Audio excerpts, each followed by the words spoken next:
일본은 지금 중국의 센카쿠 열도와 러시아의 북방 영토 도발에 찍소리도 못하고 있습니다. 되는 일이 하나도 없는 상황에 치욕적인 도발을 당하는 와중에 트럼프의 80억 달러 요구까지 폭로가 되었습니다. 중국과 러시아에는 찍소리도 못하면서 뜬금없이 한국을 공격하고 있다고 합니다. 한국이 나빠서 중국이 저렇게 한다는 식의 말도 안 되는 연구와 기사가 연일 나오고 있습니다. 어떻게 개풀 뜯어먹는 소리를 저렇게 하는지 비웃으면서 한번 확인해 보시기 바랍니다. 일본 국민들의 영토에 대한 관심은 정말 대단합니다. 아베도 영토 수호에 대한 공약을 최우선으로 내세울 정도니까요. 특히 중국이 침 흘리고 있는 센카쿠 열도를 지키는 것과 러시아가 시료 지배하고 있는 북방 4개 섬을 돌려받는 일에는 아베 정권의 운명이 걸려있을 정도입니다. 그런데 최근 러시아와 중국에게 속수무책으로 계속 당하고 있습니다. 러시아는 북방 영토 4개 섬 주변을 포함하는 해역을 지정해서 6월 18일부터 3개월간 지질조사를 하기로 했습니다. 러시아가 오호츠크해의 광대한 해역에서 지질조사 작업에 들어가면서 일본 외무성은 발칵 뒤집어졌습니다. 러시아가 지정한 해역에는 일본의 배타적 경제수역에 속하고 일본 영토 북방 4개 섬도 포함되기 때문에 받아들일 수가 없다 라고 항의를 했습니다. 일본은 자신의 배타적 경제수역까지 포함해 해양 조사를 하겠다는 것은 치욕적이고 도발이라고 받아들이고 있습니다. 그러나 러시아는 일본의 항의에도 눈 하나 깜짝하지 않고 있으며 북방 4개 섬의 시료 지배도 강화하고 있고 주변에서 군비 증강은 물론이고 군사 연습도 잇따라 실시하고 있습니다. 일본 입장에서는 그냥 열받는 것 이외에는 할 수 있는 것이 하나도 없는 상황입니다. 도리어 러시아는 자국의 영토 내에서 조사를 실시하는 주권을 가지고 있다 라고 따끔하게 한마디하고는 그냥 무시하고 있을 정도입니다. 이런 치욕의 일본 네티즌들은 엄중 항의만 하지 말고 자위대를 파견해라. 일본의 영토는 빼앗기면 안 된다. 헌법을 개정해야 한다. 제대로 공격을 해야 한다. 중국은 야금야금 침범하지만 러시아는 당당하게 흑발로 들어오고 있다. 러시아는 세계 최강 최난관의 협상 상대이다. 푸틴이 미쳤다. 이래서는 앞으로 75년이 더 지나도 한 섬이라도 반환받지 못할 것이다. 라는 등 흥분 그 자체들입니다. 그리고 중국도 최근에는 센카쿠 열도의 군사력을 시위하고 일본 어선을 추적하는 등의 군사적 도발까지 계속하고 있습니다. 센카쿠 열도에서의 군사적 긴장은 미국과 대만, 일본의 첨예한 반발에도 불구하고 중국은 수시로 군대를 동원하면서 일상적으로 앞마당 드나들듯이 통행하고 있습니다.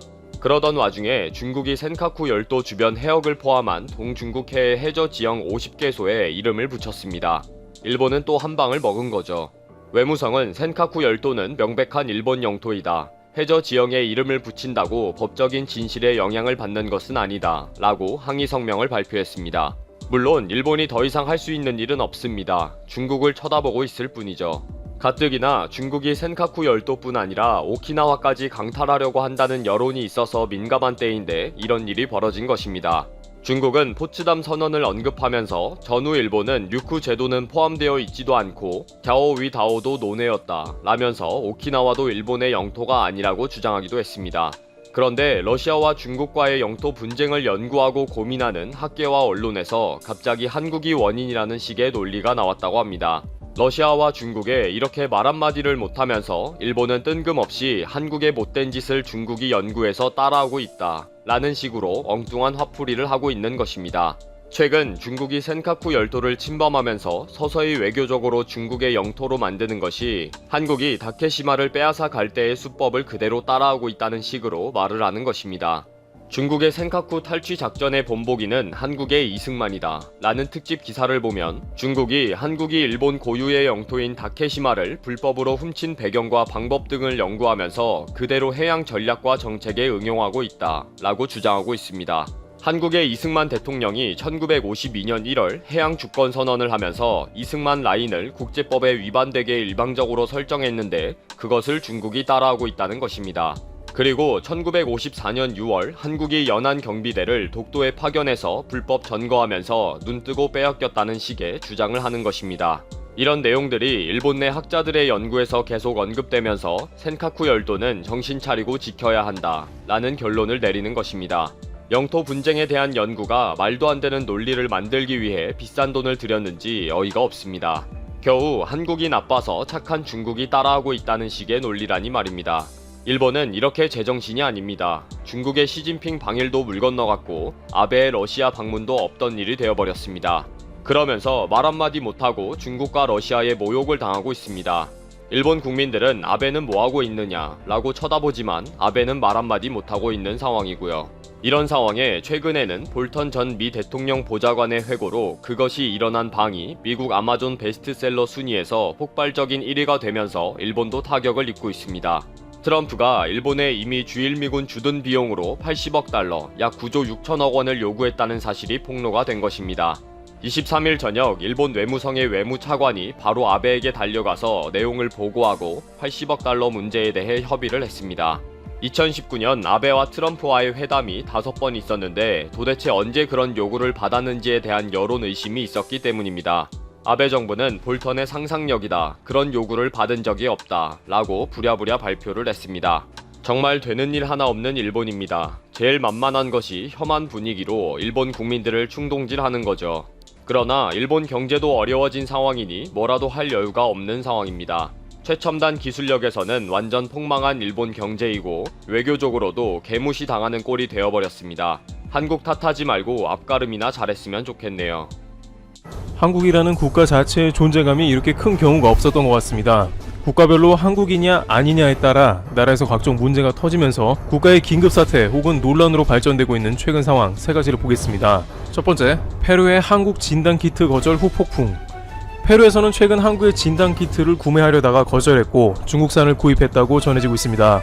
처음에 한국의 진단키트 업체 중에 가장 먼저 FDA의 승인을 받은 업체인 오상은 페루에 견적서를 보냈습니다.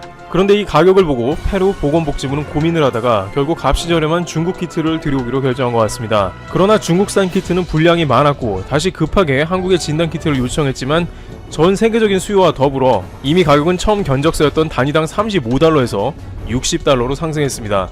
페루 당국은 큰 손해를 보았고 구할 수 있던 진단키트도 50만 개에서 35만 개로 줄었습니다. 이런 상황이 페루의 매체로부터 보도가 나가자 국민들 및 각종 여론은 매우 화가 난 상황이라고 전해집니다. 수많은 국가들이 중국 것을 샀다가 한국으로 급하게 리턴하는 과정에서 최소 2배 이상의 손해를 보는 상황이 속출하는 것입니다. 애초에 한국산이었어야 하는 것이죠. 게다가 여기서 끝이 아니고 중국산 키트는 환불이 안되고 버려야 할 수 있어 실제 손해는 더욱더 커질 것으로 예상되고 있습니다. 페루 언론들은 애초에 한국이 인도적인 차원에서 저렴하게 진단키트를 구매하라고 했는데 보건당국은 무슨 일을 저질렀냐며 비판 중입니다. 다소 이해가 안 가는 점은 페루의 대통령이 지난 4월 초에 정상회담을 통해서 우리나라는 진단키트가 필요하다고 요청했고 문재인 대통령에게 우리는 한국이 내린 결정을 따라가고 싶다고 한 점입니다. 그런 흐름 가운데 한국의 업체가 견적서를 보냈음에도 불구하고 중국산 키트를 수입한 게 아니냐는 의문이 남는 것입니다. 페루 네티즌들은 한국이다, 중국이 아니다, 한국이라고 몇 번을 얘기해야 알아듣겠는가 하며 분통을 터뜨립니다. 두 번째, 중국과 자매결연 파기한 도시들과 한국 상황. 사태 초기에 중국산 진단키트를 대량으로 수입한 많은 국가들이 이제는 중국과 관계를 정리하는 모습입니다. 스웨덴의 예테보리는 중국의 상하이와 자매결연을 맺은 도시이며 이 관계는 34년 동안 유지되어 왔지만 이번 사태에서 중국의 불량 진단키트나 중국 당국의 은폐 등으로 인해서 여론이 좋지 않아 자매결연을 파기한 것으로 보입니다. 중화권 인터넷 매체에 따르면 이뿐만 아니라 이번 일로 세계적으로 100여 개의 중국과의 자매결연 도시 관계가 파기되었다고 합니다.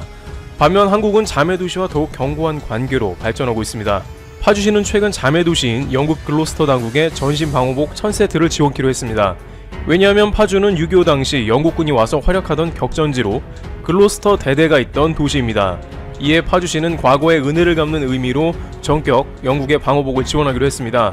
영국 글로스터시에서도 파주길, 파주웨이가 있는데 이는 영국 군인박물관 앞에 있는 길로 양국의 유대관계가 이번 사태로 더 깊어짐을 보여줍니다. 한편 영국도 200만 개의 중국 진단키트를 수입했다가 불량으로 판단되어 환불을 요청하는 중이나 제대로 될진 미지수입니다. 세 번째, 일본 기자회견까지 등장한 한국 진단키트. 드디어 일본 언론이 스가 관방장관의 정례 기자회견에 한국산 진단키트를 받을 계획이 없냐는 질문을 했습니다. 일본 정부의 공식 대변인인 스가 관방은 이에 관해서 한국 진단키트 지원 관련 구체적 대화가 없었다라고 답변했습니다. 주목할 만한 것은 한국 진단키트를 사용하지 않을 것이라고 못 박지 않은 것으로 장차 받을 수도 있다는 가능성을 남겨둔 답변이라고 할 수 있습니다. 그간 일본 정부의 답변을 봐왔을 때 논란이 일만한 이슈에 대해서는 확실하게 아니다 라고 못을 박았지만 한국산 진단키트는 일본 전문가만이 아니라 이제는 언론들조차 나서서 받아야 한다는 여론을 조성하고 있기 때문에 일본 정부도 이에 관해서 고민을 하는 것으로 보입니다. 일본 정부의 공식 요청이 있어야 한국도 지원을 검토하겠다고 전해집니다. 네 번째, 미국에서 번져나가는 코리아 다툼. 한국 사위로 알려진 메릴랜드 호건 주지사와 트럼프 대통령의 설전이 점점 더 치열해져 절정으로 치닫고 있다는 소식입니다.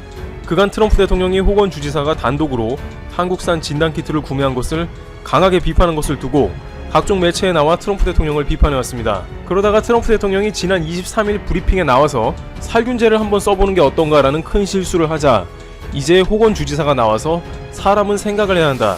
불쑥 튀어나오는 말을 제어할 줄 아는 게 지도자라며 트럼프 대통령에게 역공을 가하는 모습을 보이고 있습니다.